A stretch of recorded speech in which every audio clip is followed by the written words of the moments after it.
Welcome to Minghui Radio's Falun Gong News, direct from China and around the world. Topics include news about the persecution of Falun Gong in China, local events, and special items of interest. Now for this week's stories.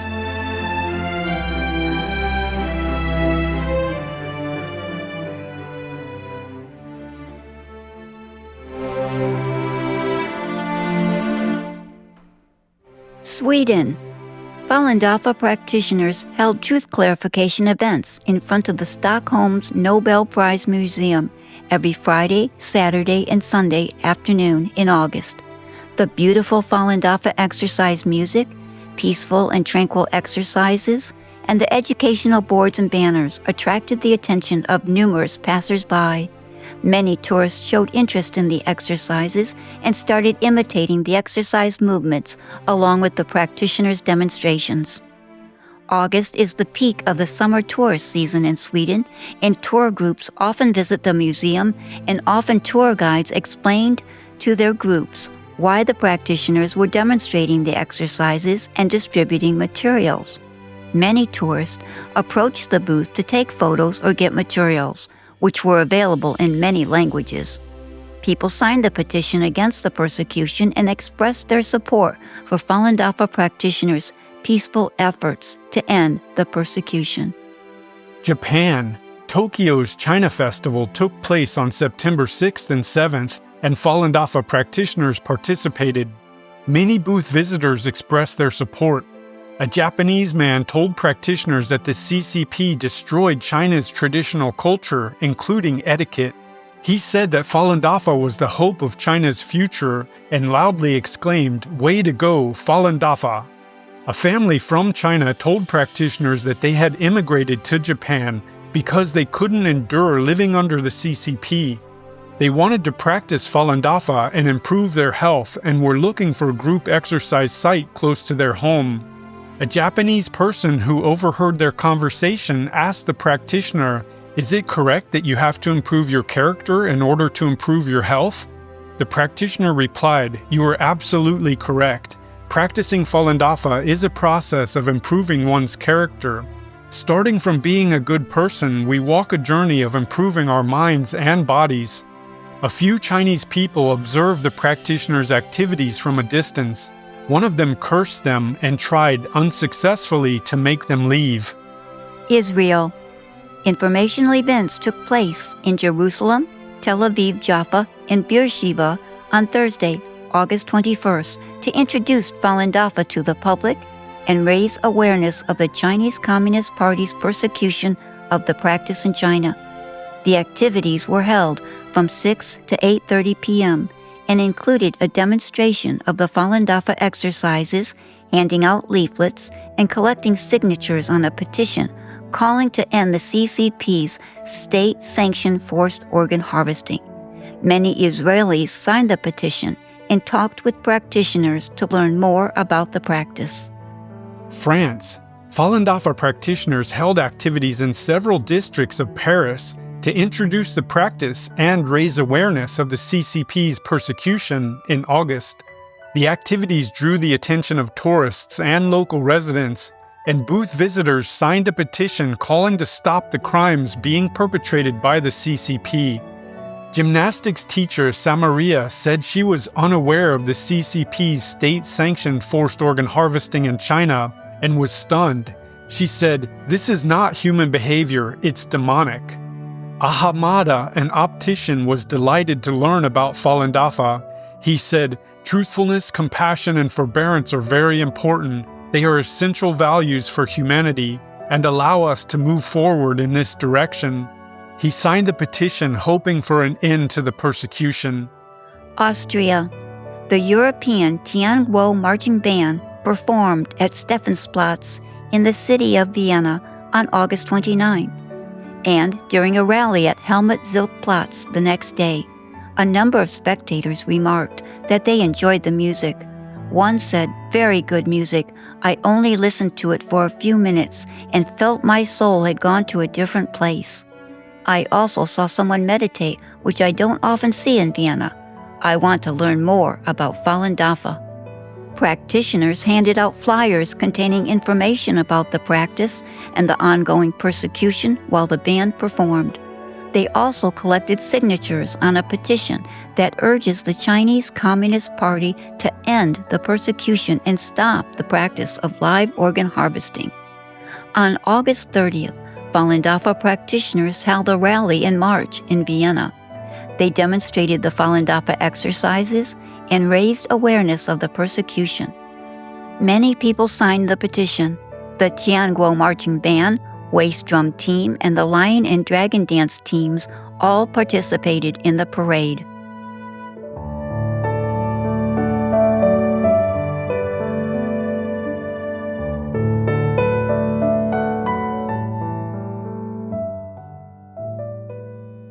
The following are selected cases of persecution of Falun Gong practitioners in China.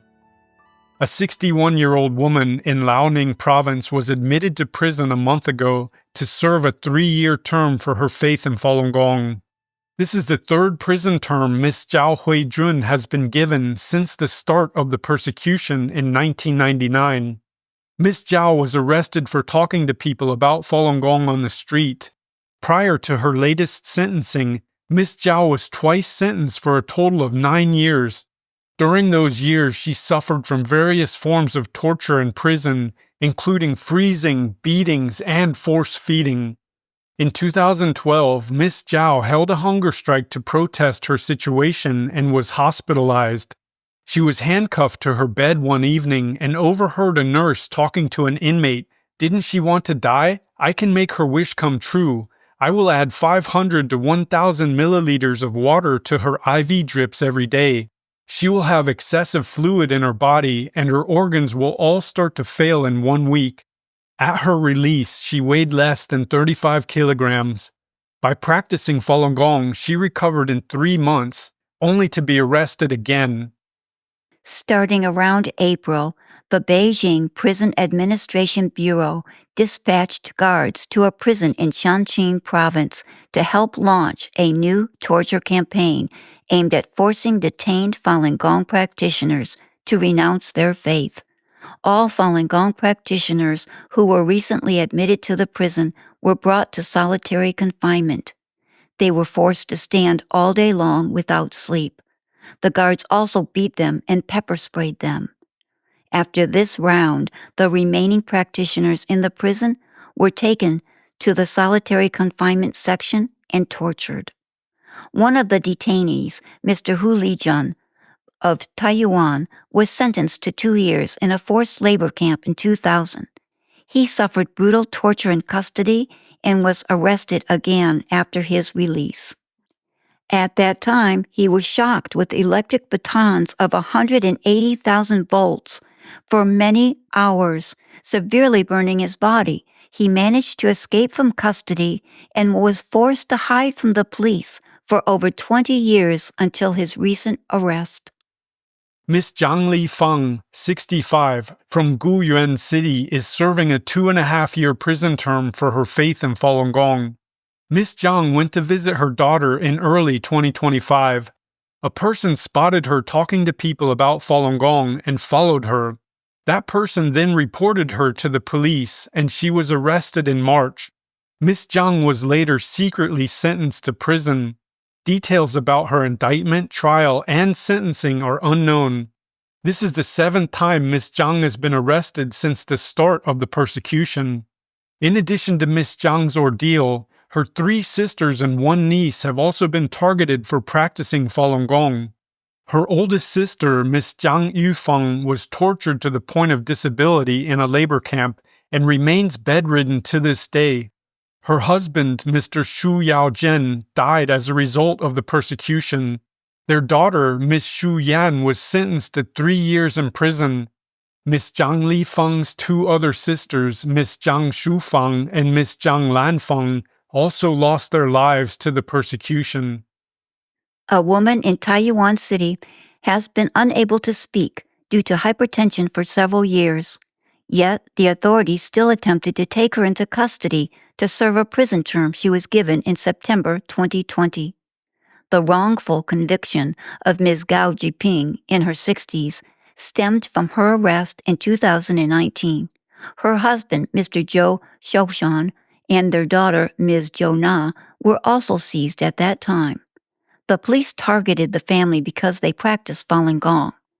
Ms. Gao was released on bail later due to poor health. She, her husband, and their daughter were later sentenced.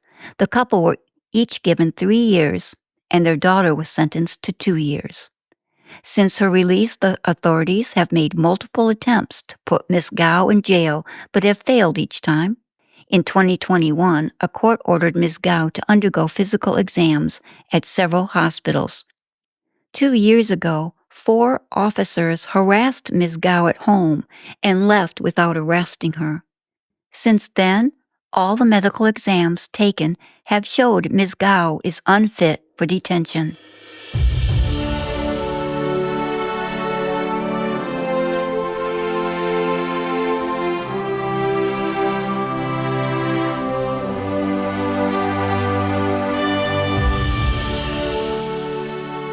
Seven U.S. senators urged the passage of the Falun Gong Protection Act. U.S. Senator John Cornyn of Texas signed on as co-sponsor of the Falun Gong Protection Act on September 3rd. Senator Ted Cruz, who introduced the legislation, S-817, on March 3rd this year, is now working with 6 senators to move it forward. They are Senators Ron Johnson, Rick Scott, Tom Tillis, Mike Rounds, Todd Young, and John Cornyn. The Falun Gong Protection Act, S-817, was introduced by Senator Ted Cruz on March 3rd this year. The bill provides for the imposition of sanctions with respect to forced organ harvesting within the People's Republic of China.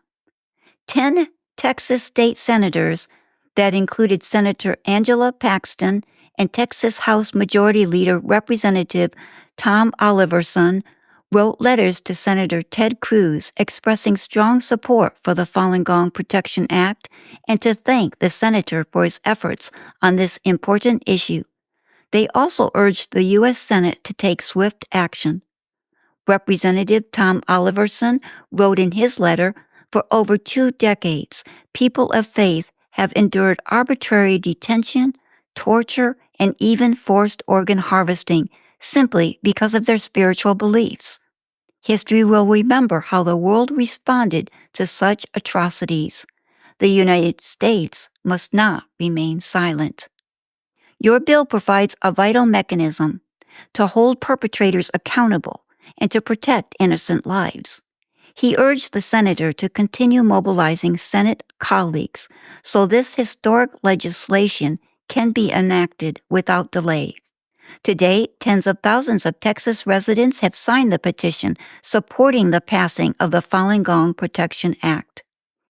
In addition to Texas, the states of Utah, Iowa, Arizona, and Tennessee have passed laws preventing the use of insurance monies to pay for medical bills involving transplants, where organs are sourced from China and other countries suspected of organ harvesting.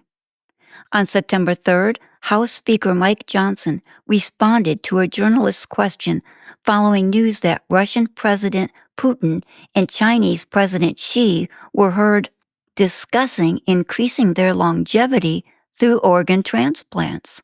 Speaker Johnson referred to what he called horrific stories that involve unwilling organ donors.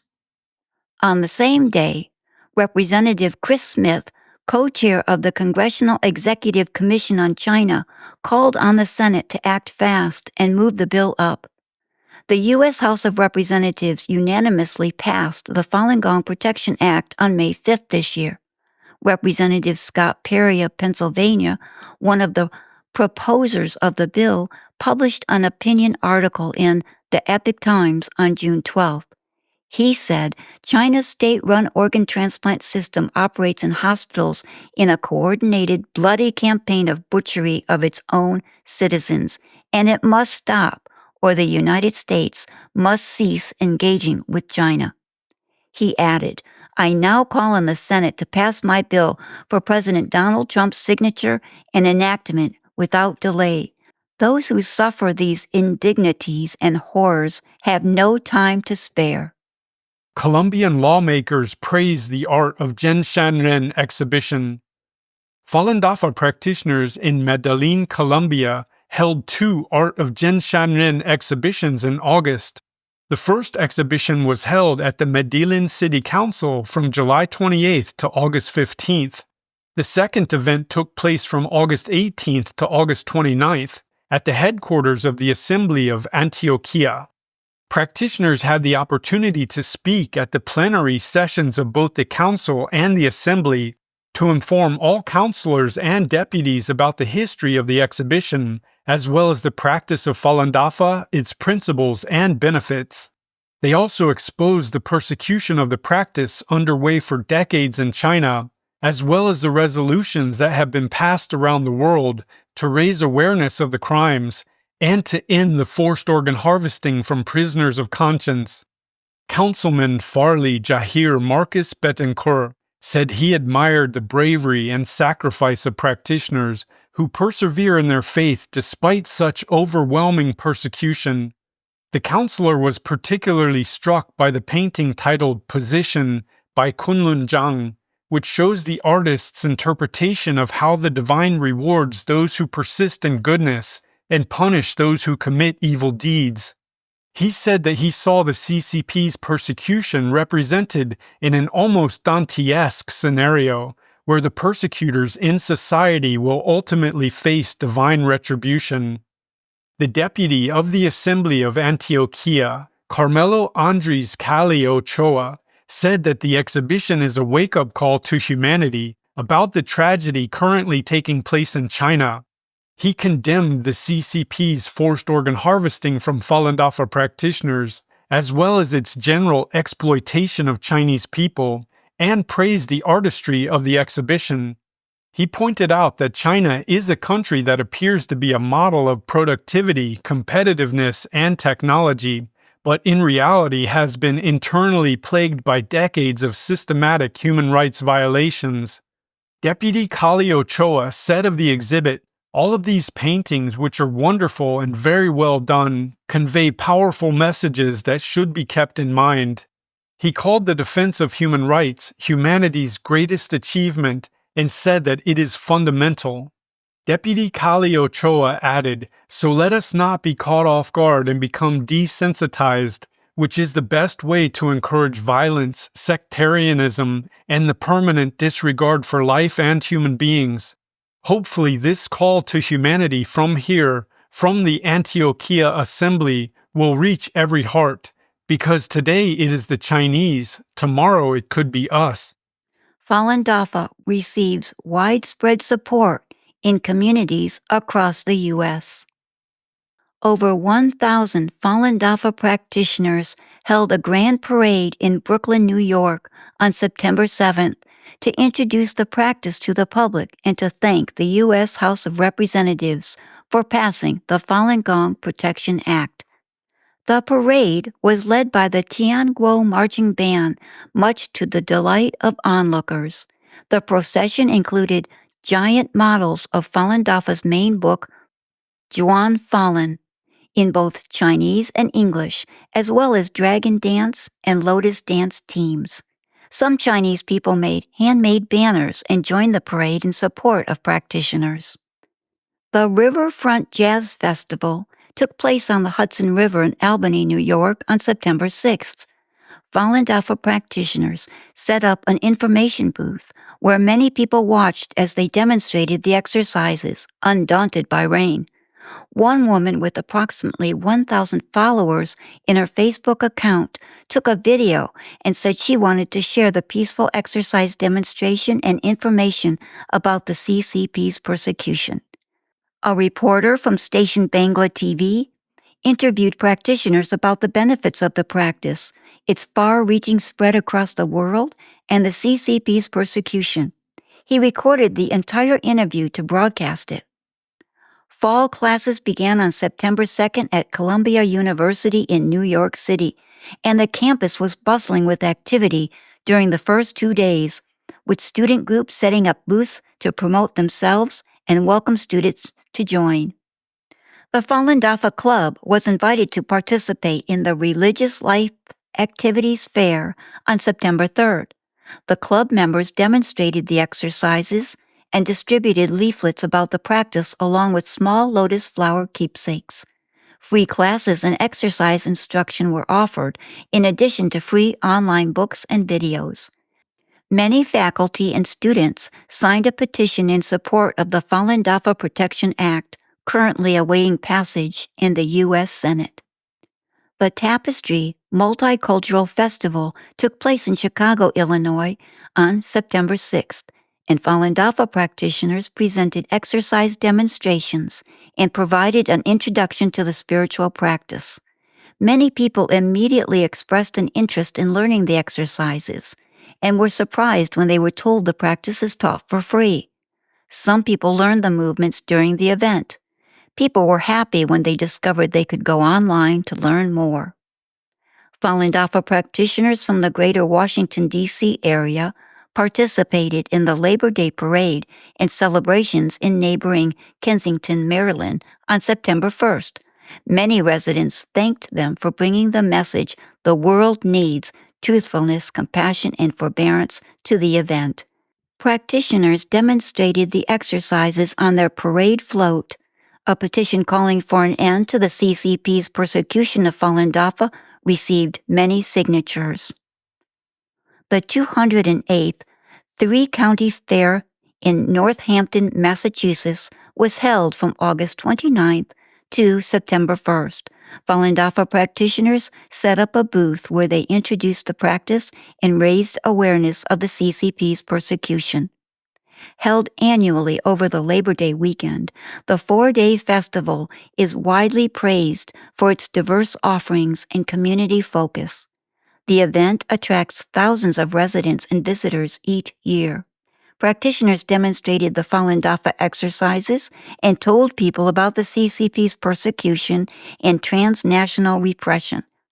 Local people and visitors commended the principles of truthfulness, compassion, and forbearance, and encouraged practitioners to continue their efforts to expose the persecution and transnational repression. Falun Dafa practitioners held a free exercise class at the Fremont Main Library in Fremont, California on September 6th. After learning the 5 exercises, the participants expressed their gratitude for Falun Dafa and said they benefited greatly.